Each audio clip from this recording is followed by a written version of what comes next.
नतीजों की घड़ी आ चुकी है। कल रात बहुत मुश्किल से बीती तमाम पार्टीज की, नेताओं की, क्योंकि आज आने वाले हैं महाराष्ट्र और झारखंड के नतीजे।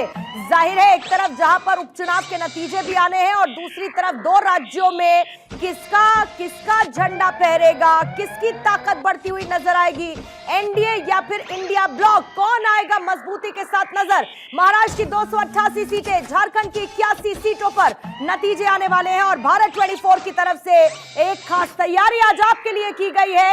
ये एआई नतीजे आपके सामने होंगे, आर्टिफिशियल इंटेलिजेंस आधारित सबसे सटीक नतीजे, जो इस वक्त मेरे ऊपर आप महाराष्ट्र की टाली देख रहे हैं और इसके साथ ही मेरे लेफ्ट हैंड साइड आप झारखंड के नतीजे देख रहे हैं 81 सीटों को लेकर। जैसे जैसे रुझान आना शुरू होंगे टाली अपडेट होती रहेगी, लेकिन सबसे बड़ी बात यह, महाराष्ट्र में एक तरफ जहां पर पार्टीज की तरफ से ताकत लगा दी गई, महाराष्ट्र में क्षेत्रीय पार्टियों की टूट के बाद यह पहला चुनाव, कौन जीतेगा, महायुति या फिर महाविकास अघाड़ी, किसकी बनेगी सरकार। झारखंड में हेमंत सोरेन, कल्पना सोरेन की जोड़ी कमाल करेगी या फिर बीजेपी जिसने रोटी बेटी का जिक्र किया उसकी सरकार बनेगी, इस पर रहेगी नजर। और भारत 24 की एक खास तैयारी है। सबसे पहला रुझान, सबसे पहला नतीजा अगर कहीं पर आपको मिलेगा तो वो यही भारत 24 पर नजर आने वाला है और इसके लिए मुस्तैद है हमारी पूरी टीम।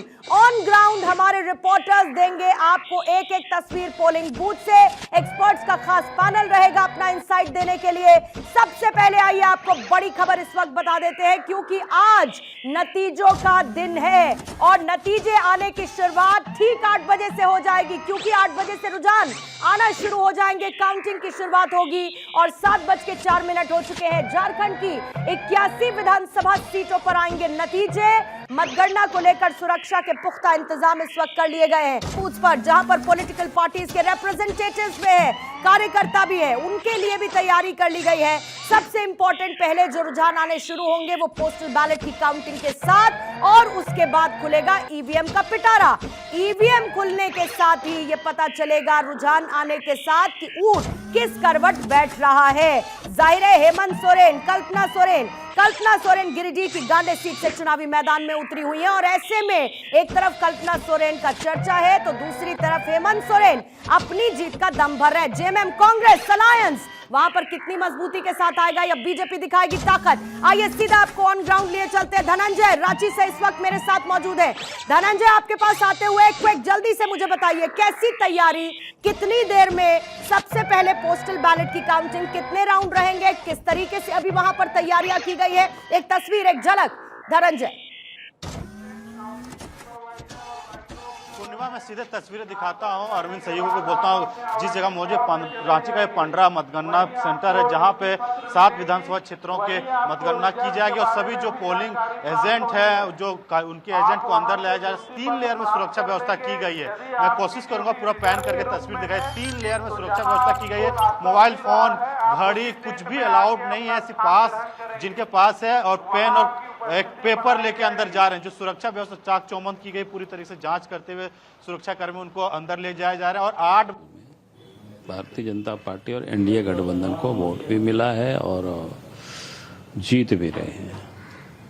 तो क्या ये मान लिया जाए कि हम लोग आगामी मुख्यमंत्री से बातचीत कर रहे हैं? देखिए, मैंने कहा बार बार कि भाई आप और इंतजार करिए, आज शाम तक सारे रिजल्ट आ जाएंगे और विधायक दल बैठेगी और इसके बाद अपने नेता का चयन करेंगे और आप सब लोगों को बुला करके हम बता देंगे कौन होगा चेहरा, ये सबसे बड़ा सवाल। आज नतीजे आएंगे, लेकिन नतीजों के बाद चेहरा कौन होगा, मुख्यमंत्री का चेहरा कौन होगा जिसकी जीतेगी पार्टी। इस बार के इन विधानसभा चुनावों में झारखंड, महाराष्ट्र बहुत कुछ आने वाली सियासत की तस्वीर को तय करता हुआ नजर आएगा। किस तरीके से दिशा तय होगी राजनीति की, राज्यों में किसका दबदबा होगा, ये सब कुछ आज क्लियर होने वाला है महाराष्ट्र और झारखंड में आने वाले चुनावों के साथ। लेकिन बड़े चेहरे कौन कौन से हैं वो इस वक्त हम आपको दिखा रहे हैं। गांडे सीट बहुत इंपॉर्टेंट है। कल्पना सोरेन जो लगातार मैया योजना का प्रचार करती हुई नजर आई, हेमंत सोरेन की पत्नी कल्पना सोरेन मजबूती के साथ चुनावी मैदान में डटी हैं। बीजेपी की तरफ से मुनिया देवी को गांडे सीट से चुनावी मैदान में उतारा गया है और कल्पना पहली बार की विधायक है। 2024 के लोकसभा चुनाव के साथ गांडे विधानसभा सीट पर जब उपचुनाव हुए तो जीत हासिल करते हुए राजनीति में उन्होंने एंट्री की है। और ऐसे में बहुत महत्वपूर्ण बरहेट सीट जिस पर हर किसी की नजर, हेमंत सोरेन यहां से चुनावी मैदान में और साथ ही बीजेपी की तरफ से यहां पर कैंडिडेट उतारे गए हैं। गमलियान हेम्ब्रम जो कि चुनावी मैदान में है।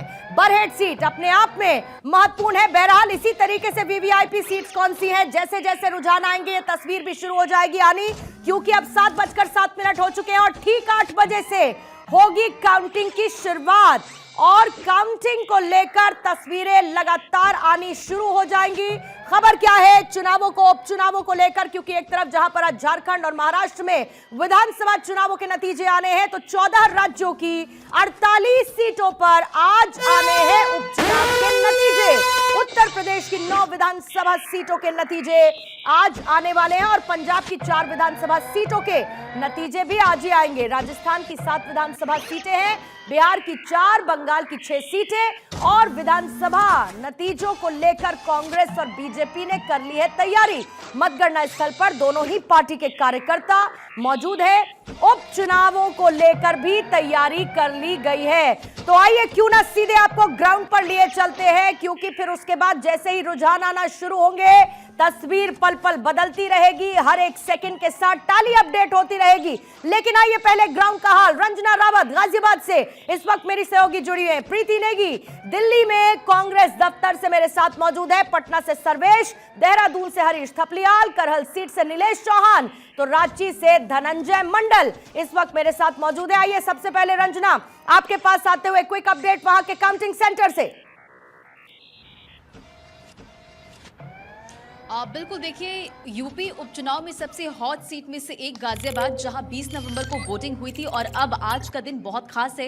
23 नवंबर और आज काउंटिंग होगी, लेकिन उससे पहले आपको तस्वीरें दिखाते हैं कि किस तरह से यहां पर तैयारियां की गई है। 21 टेबल पर 25 राउंड में यहां पर गिनती होने वाली है, लेकिन यहां पर सुरक्षा व्यवस्था के मद्देनजर पूरी तैयारियां की गई है। आपको ये तस्वीर दिखाते, काउंटिंग गाजियाबाद के नवीन मंडी स्थल खाद्यान्न परिसर पर हो रहा है और यहाँ पर 21 टेबल पर 25 राउंड में गिनती होने वाली। हालांकि पूरी तैयारियां की गई है, आप तस्वीरों में देख पा रहे होंगे। सुरक्षा व्यवस्था के मद्देनजर यहां पर पुलिस की टीम मौजूद है और आज का दिन बेहद खास भी है। 25 राउंड की ये काउंटिंग और हर राउंड में करीब 21 मशीनें होंगी और ये आप तस्वीर देखिए, क्योंकि यहां पर अभी एक लंबी कतार लगी थी एजेंट्स की, जो कि अंदर उन्हें अभी भेजा गया, लेकिन सुरक्षा व्यवस्था के मद्देनजर यहां पर पूरी तैयारियां की गई है। मैं आती हूं आपके पास, सर्वेश के पास चलते हैं। पटना में इस वक्त मौजूद है सर्वेश, ओवर टू यू। वहां की तस्वीरें भी जल्दी से, तैयारी कैसी?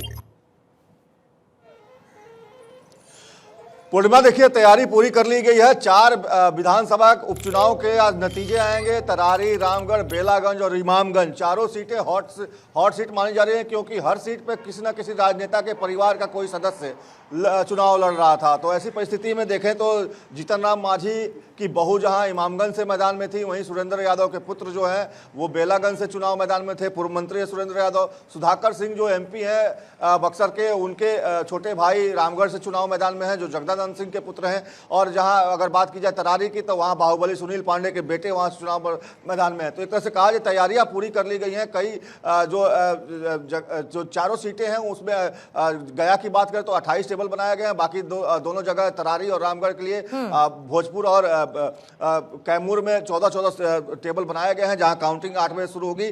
बीजेपी मुख्यालय के सामने इस वक्त हम मौजूद हैं। बीजेपी कार्यालय के देखिए अभी ताला खुला है और सूर्य की लालिमा सीधे कमल पे पड़ रही है, आप देखें तस्वीरों में। लेकिन ये लालिमा क्या जिस तरीके से अभी जो किरणें फूट रही हैं सूर्य की, वो जिस तरीके से कमल पे पड़ रही हैं, वो आगे भी क्या पड़ती रहेंगी और क्या ऐसे ही जिस तरीके से कमल खिल रहा है वैसे क्या बीजेपी के नेताओं के चेहरे खिलेंगे? सीट पर जीत का ताला क्या खुलेगा, इस पर रहेगी नजर। करहल सीट आइए लिए चलते हैं आपको, नीलेश मेरे सहयोगी मौजूद है हॉट सीट पर। नीलेश इस वक्त आप हैं? देखिए, बिल्कुल अगर हम करहल की बात करें तो समाजवादी पार्टी का ये गढ़ माना जाता है। करहल जीतने के लिए भारतीय जनता पार्टी ने तमाम जो है वहां पर नेताओं को भेजा, एक मंत्रियों की फौज लगाई कि इस बार उपचुनाव में करहल को फतेह किया जाए। हालांकि करहल की जनता आज ये तय करेगी कि करहल की जनता समाजवादी पार्टी के साथ है या भारतीय जनता पार्टी के साथ है। हालांकि भारतीय जनता पार्टी की तरफ से दावे किए जा रहे हैं करहल का जो ओबीसी वोटर्स है, खासतौर पर यादव वर्ग से आने वाले जो वोटर्स हैं, वो भारतीय जनता पार्टी के साथ है। कल भी भारत 24 ने उत्तर प्रदेश सरकार के कई मंत्रियों से बात की थी। उनका दावा है कि उत्तर प्रदेश के 9 विधानसभा सीटों पर उपचुनाव जहां हुए हैं उन सभी उपचुनाव वाली सीटों को जीतने का काम किया जाएगा। हालांकि अखिलेश की तरफ से भी दावा किया जा रहा है, चाहे वो करहल हो, सीसामऊ हो, मीरापुर हो, कुंदरकी हो, ये वो सीटें हैं जो समाजवादी पार्टी का गढ़ मानी जाती रही हैं और यहां समाजवादी किले को भेद पाना इतना आसान नहीं है। एक और जहां डिंपल यादव लगातार करहल में मौजूद रही। शिवपाल यादव की बात करें तो शिवपाल यादव समाजवादी पार्टी के बेहतर रणनीतिकार माने जाते हैं। कहा जाता है कि शिवपाल यादव जिस सीट पर डेरा जमा लेते हैं उस सीट का किला भेदना सामने वाली पार्टी के लिए राई के पहाड़ जैसा हो जाता है। तो ऐसे में और वैसे भी 9 सीटों पर उपचुनाव बहुत महत्वपूर्ण साख का विषय है। अखिलेश यादव की अपनी प्रतिक्रियाएं और योगी आदित्यनाथ ने किस तरीके से प्रचार किया, वो तस्वीरें भी हमने देखी। आइए सीधा इस वक्त हरीश थपलियाल के पास चलते हैं, देहरादून से वो मौजूद है और उसके बाद आपको लिए चलेंगे बीजेपी और कांग्रेस दफ्तर। Harish, over to you.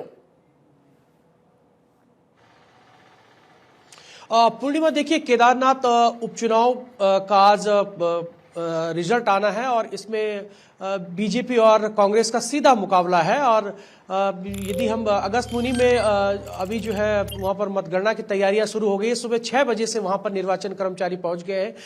बड़ी सुरक्षा व्यवस्था के पास वहां पर जो है मौजूद है सुरक्षा बल, और साथ ही साथ 10 टेबल लगाई गई है और 10 टेबल के साथ साथ 22 राउंड वहां पर होंगे।